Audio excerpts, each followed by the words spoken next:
Radhe Krishna friends, आपका दिल से स्वागत है आपकी अपनी चैनल आइडियल मेमोरियल प्रोफिशिएंसी पे। मुझे लगता है आपको ये बिल्कुल नहीं पता होगा कि अगर किसी भी टॉपिक की अंडरस्टैंडिंग क्रिस्टल क्लियर हो तो उसे याद रखना, मेमोराइज करना उतना ही आसान होता है। And I will try my best to help you with that. So without wasting much time, let's get started.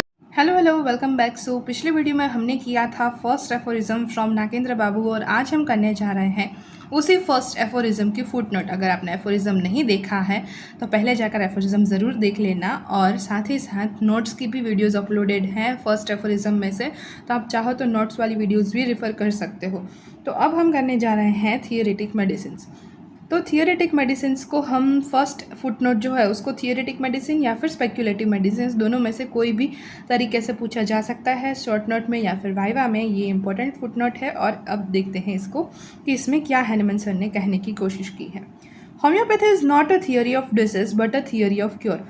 Homeopathy है वो कोई डिसीज़ की थियोरी नहीं है।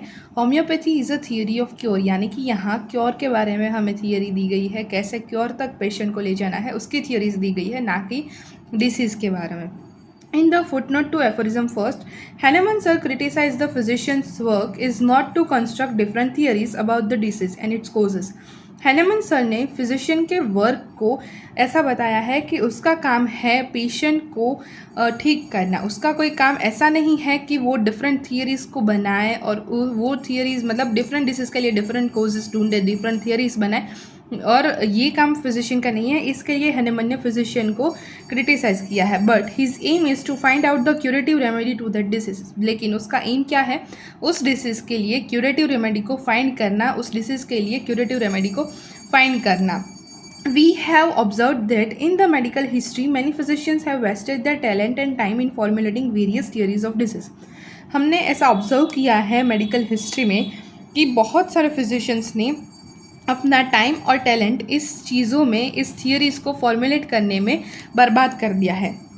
Their hypothesis kept on changing from time to time. उनकी जो hypothesis है, जो धारणा है, वो समय से समय पर बदलती रहती है। तो हैनेमन सर इसीलिए कहते हैं कि ऐसी थियरीज़ का क्या काम जो टाइम टू टाइम बदलती रहे, एक बेसिक नेचर के लो पे चलना चाहिए और पेशेंट को क्योर मिले ऐसी चीज़ पर अपना टाइम इन्वेस्ट करना चाहिए। उस पेशेंट को कैसे अपनी बातों में उलझा कर उसको बातों से खेलना, उसके साथ ये कोई फिजिशियन का काम नहीं है। मतलब कि डिसीज़ का नाम बता दिया, कॉज बता दिया, लेकिन डिसीज़ के लिए आप कुछ कर नहीं पा रहे हो, तो ये आप ऐसे कैसे फिजिशियन हो? ऐसा हैनेमन सर कह रहे हैं। If we look thoughtfully at the medical literature over period of years, we find at one kaleidoscopic panorama of ever changing theories of practice. मतलब हम अगर मेडिकल लिटरेचर को देखें थॉटफुली तो हमें मिलेगा कि यहाँ पर एवर चेंजिंग थियरीज और प्रैक्टिस के बारे में बहुत चीज़ें दी गई है। On the contrary, in homeopathy is based on ever lasting truth called nature's law of cure. यानी कि अगर हम अदर स्कूल्स ऑफ मेडिसिन के बारे में देखें तो वहाँ पर हर बार चेंज होने वाली थियरी, उसकी प्रैक्टिस दिख रही है, उसकी चेंजेस, उससे रिलेटेड जो भी चीज़ है वो मिल रही है। लेकिन होम्योपैथी एक बेस्ड है एवर लास्टिंग ट्रूथ पे, जो कि है nature's law of cure. In practice example से समझाऊँ तो फॉर एग्जांपल कोरोना ले लो। डिसीज़ नया था तो अदर स्कूल्स ने क्या किया, उस पर थियरीज बनाई, उसके कॉजेस देखे, उसकी पैथोजेनेसिस, पैथोलॉजी जानने की ट्राई की। What do homeopathy do? Symptoms का लेके टोटालिटी बनाई। मेजरली जो कोरोना के टाइम पर प्रिस्क्राइब होने वाली मेडिसिन थी, रीजन टू रीजन डिफरेंट थी, लेकिन आर्सेनिक उसमें से एक है। तो मतलब जो मेडिसिन पहले प्रूवन है और जो हमारा एवर लास्टिंग ट्रूथ है नेचर्स लॉ ऑफ क्योर, और जो हमारा एक मेन प्रिंसिपल है सिमिलिया सिमिलिबस क्यूरेंचर, वहीं ना चेंज होने वाली चीज़ों से ही होम्योपैथी चलती है। तो इसीलिए होम्योपैथी ज़्यादा ट्रस्टवर्दी प्रोसेस होनी चाहिए। The spirits and principles of homeopathy have never can be solely in the keeping of any institution for the organisations are continuously changing and dying.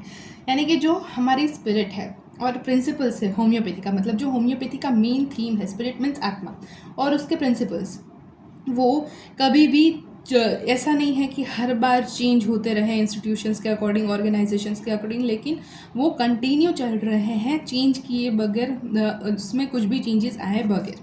The orthodox school tried to lift up the art of healing to the level of theoretic medicine. जो old school वाले हैं वो क्या करते हैं कि art of healing को भी उस लेवल पे, उस प्रैक्टिस पे ले जाना चाहते हैं कि उसको थियोरेटिक बेस पर कुछ चीज़ें दी जाए थियोरेटिक मेडिसिन के फॉर्म में।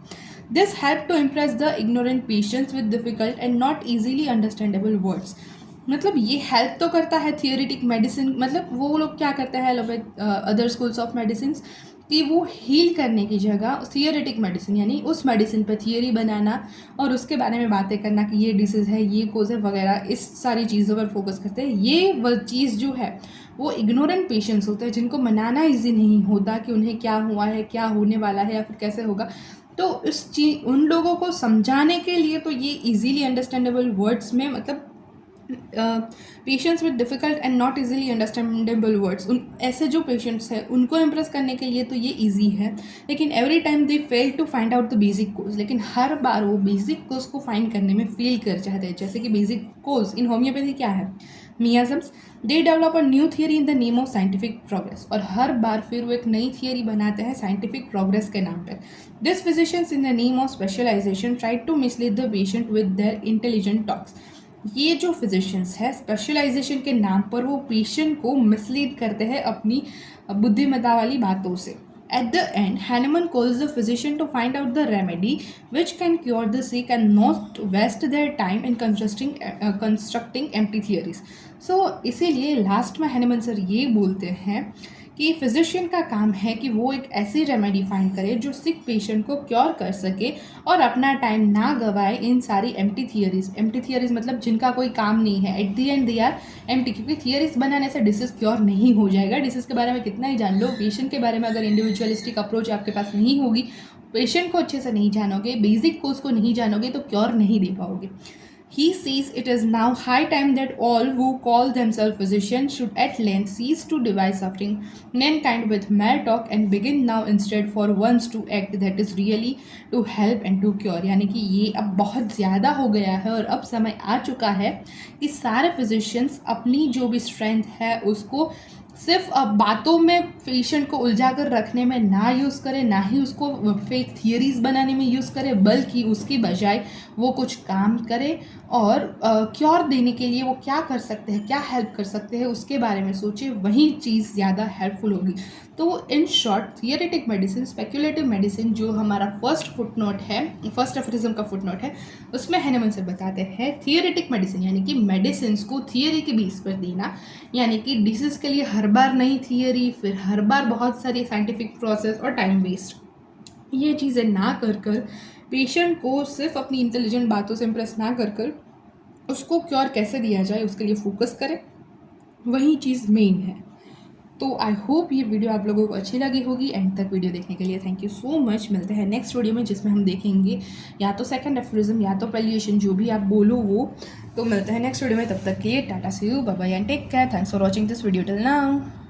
Thank you so much guys for watching this video till now. Also give your valuable feedbacks and suggestions in comment section, और हाँ, like करना, share करना and subscribe करना गलती से भी मत भूलना। Stay tuned, take care। मिलते हैं नेक्स्ट वीडियो में, तब तक के लिए टाटा, बाय बाय।